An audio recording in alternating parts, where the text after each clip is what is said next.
Looper here at M2C Racing. We're back on the Vigilante. Come on in and let's install this new motor mount. I know you guys have been waiting patiently or impatiently for it, but what happened was when I was doing the installation video for the motor mount, I had a great idea. You see, I was going to brace it across here to these two bars, and then when I was doing the installation video, I had an even better idea, which you're going to see soon. So first, I already got some of the stuff removed to save time on the video. So the first thing you're going to want to do is pull off your lower cover, all right?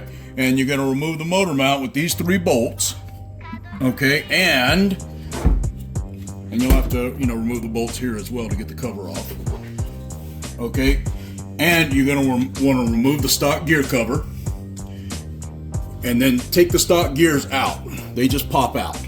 Okay, you'll want to take those out and get them out of your way because they're not locked together. They're pinned together. You'll see how it is when you open it. Anyway, remove your gear cover, remove your gears, remove your stock motor mount, and we're going to install the M2C motor mount back in the stock location using these 3 holes with screws in them. Okay, so now that we got our mount installed, what you're going to do is you're going to remove these screws that hold these braces on. Now, we're going to give you longer screws to tie into our new top plate. Here's our new product. You guys are going to love this thing. Wait till you see how this goes.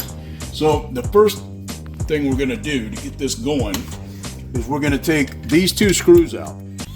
It's going to be a 2.5 mil. And we're going to take these 2 screws. We're just going to back them out. We're not going to remove them all the way. It's not necessary. But we're going to back these out. All right. And now that kind of loosens us up a little bit because we're going to open the new motor mount here. Now this has the M2C perfect mesh adjuster with it as well. And after you get the motor mount installed and you loosen those 2 screws, we're going to remove these screws. Now this is plastic, so they're screwed in all the way, and we're going to replace them with these little bit longer screws that we have here. Okay, so we're going to pull the stock screws out, and we're going to put these 20 millimeter screws in. Now you'll also see some shorter screws, and screws are made to mount the brace to the top of the motor mount. So in just one second, you'll see why we pulled those 2 screws, because after we get the mount mounted, what we're going to do is we're going to push these protrusions go into these cavities. Okay, so you're going to kind of take it and push it out. You see how I kind of spread the plastic a little bit, and now we can tighten those up.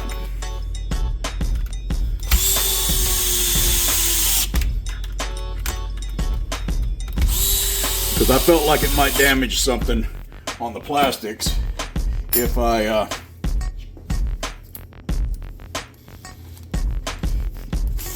we just spread them out like that. All right. Now we're gonna put this brace back together. All right. See, and this is the same length as the stock brace, except this plate ties the motor mount together, rock solid. So once you get those tightened up, back them out a couple of turns so that we've got some room to work. Okay, because you'll see it gets tight in there. So save these 2 screws here for when we get our mesh adjusted, so that we can put everything back together properly. For now, just flip that up and out of the way. Okay, so now we have our slide.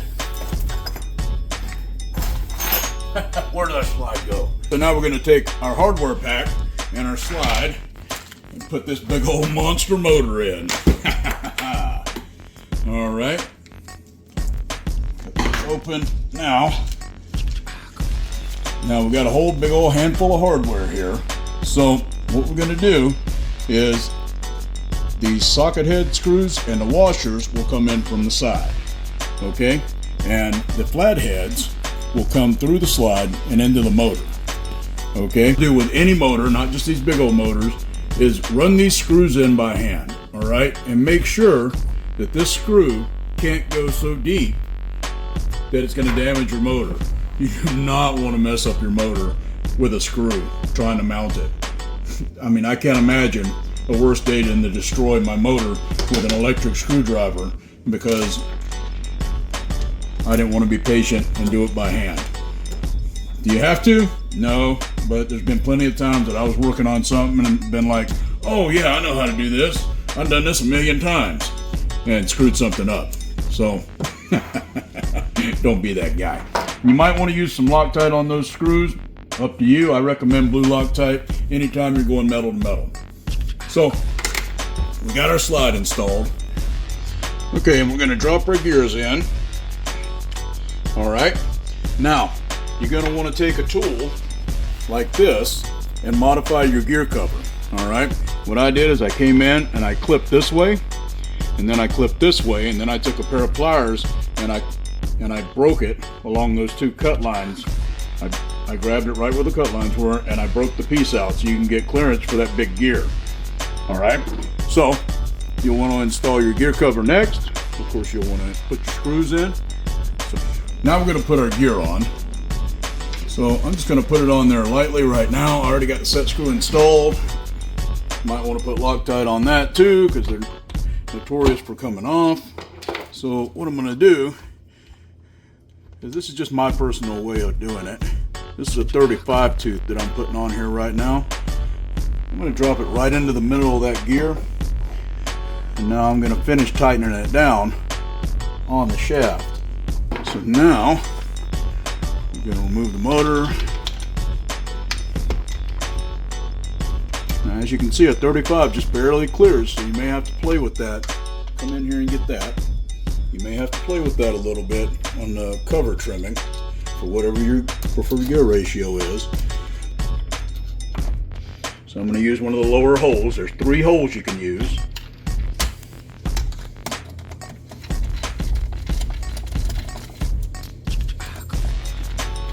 Alright, so now we're going to put the perfect mesh tool on. And I include this little lanyard because that was James McCoy's idea. Shout out to James McCoy, because this thing will easily get lost in your toolbox. Put the lanyard on it, it's easy to find. Great idea. We put that in on a lot of kits. So now we're going to put the perfect mesh tool. Has a little ball on the bottom. And you can see these 2 grooves are going to lock into the grooves on the motor mount. And this little ball is going to catch in this little round slot here. And we're going to be able to adjust our mesh perfectly. So the way you use this thing is you put it in to the little slot on top, and then you back it off and make sure it gets into the little slots on the top of the motor mount. They have little grooves right there. I probably got it backwards. There we go. So now if you pull in reverse, it's lifting the motor up. So you'll need a 3mm Allen wrench, which comes with your truck. Should come with your truck. All right, so now we're gonna go in reverse on the screw, and we're going to get our mesh set just right by lowering the motor until we feel the perfect mesh setting. Now that we got the mesh setting the way we want it, we'll tighten the screws, one on each side for now. Alright, and now, critical to remove your perfect mesh tool, you screw down like as if you were screwing a screw in clockwise. And that will lift this perfect mesh adjuster plate up. Then slide it out. If you leave your motor tight, it's going to destroy this groove that the perfect mesh adjuster goes into, and that's going to make your mesh tightening, setting your mesh much more difficult. All right, so now we got our mesh set the way we want it. We'll double check. Sounds great.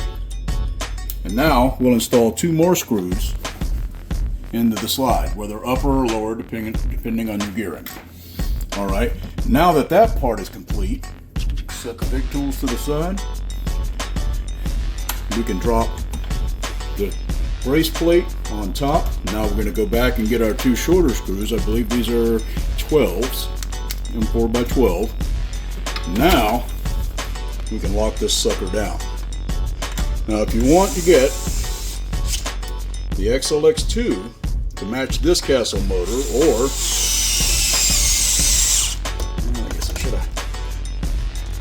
That goes up at the same time, huh? All right. Now, you can lift this truck with this motor now. Solid as a rock. That ain't going nowhere. All right, so now that we got our motor mounted and it's solid as a rock, let's check out this ESC plate. The ESC plate is already released. It goes in conjunction with our battery trays, which have a riser. If you have our battery trays with the riser, you can put the XLX2, the Max 5, Max 6. I think the Cobra ESCs also fit. Let's look. I don't have this one screwed down. Yes, the Cobra ESCs do fit. And now you just put your truck back together and get ready for the best bashing experience of your life with this truck. No more shattered gears, just rock solid mesh. Come on down to www.m2cracing.net and check us out now.